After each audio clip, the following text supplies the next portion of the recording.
تو مولانا طارق جمیل صاحب کا بیان ہمیں سننے کی اس لیے ضرورت نہیں کہ ہمارے نزدیک وہ مولانا ہونے کے قابل بھی نہیں ہے، مولانا کی پہلی سیڑھی میں بھی وہ نہیں ہے۔ اس کی وجہ میں آپ کو بتا دوں، مولانا طارق جمیل اپنے بیانات میں اس طرح کہتے ہیں کہ جیسے دعا میں جو کلمات کہے، یا اللہ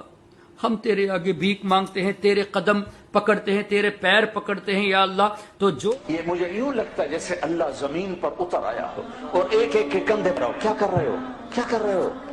جو شخص اللہ کے لیے پیر کو ثابت کرے، اللہ کا جسم ثابت کرے، وہ عالم ہی نہیں ہے بلکہ طالب علم بھی نہیں ہے۔ اور حضرت ابراہیم علیہ السلام کی بات آئی تو 80-90 سال کا بوڑھا ایک چھری کو ہلا نہ پکڑ نہ سکے، مرغی ذبح نہ کر سکے، وہ گیا بکرا ذبح کرنے کو گئے جب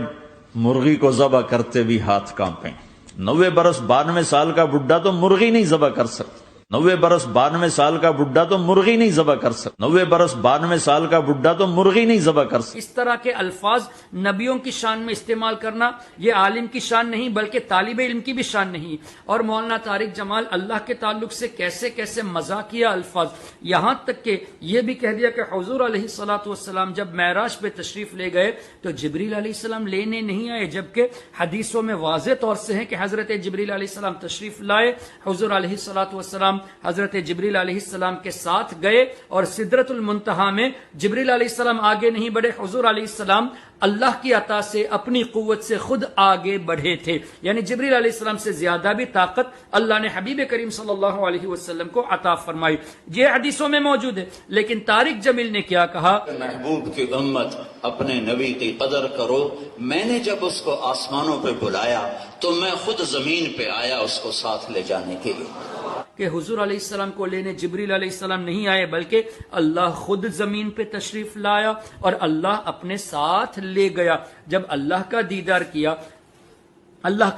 کیا معراج میں تو حضور علیہ السلام کی بارگاہ میں خود جب اس کے کہنے کے مطابق اللہ ہی زمین پر آ گیا تو اب جانے کی ضرورت ہی کیا تھی؟ دیدار اللہ کا مقصود تھا، اب اللہ کو دیکھ لیا، اللہ لینے آیا تو پھر جانے کی کیا ضرورت ہے؟ پھر یہ کہنا کہ اللہ زمین پہ آیا تو اللہ کے لیے جسم کا ثابت کرنا ہوا، اللہ کے لیے مکان کا ثابت کرنا ہوا، یہ تمام عقائد قرآن اور حدیث کے خلاف ہے۔ تو آپ کے مولانا طارق جمیل صاحب کو یہ بیسک اللہ اور اس کے رسول کے تعلق سے عقائد ہی نہیں معلوم، تو اس کو مولانا کہنا یہ لفظ مولانا کی گستاخی ہے، لفظ مولانا کی بے ادبی ہے۔ اس لیے ہم آپ کو مشورہ دیتے ہیں، آپ سے ہو سکے تو مولانا طارق جمیل کو جا کے سمجھائیے کہ کوئی بچہ بھی اس طرح اللہ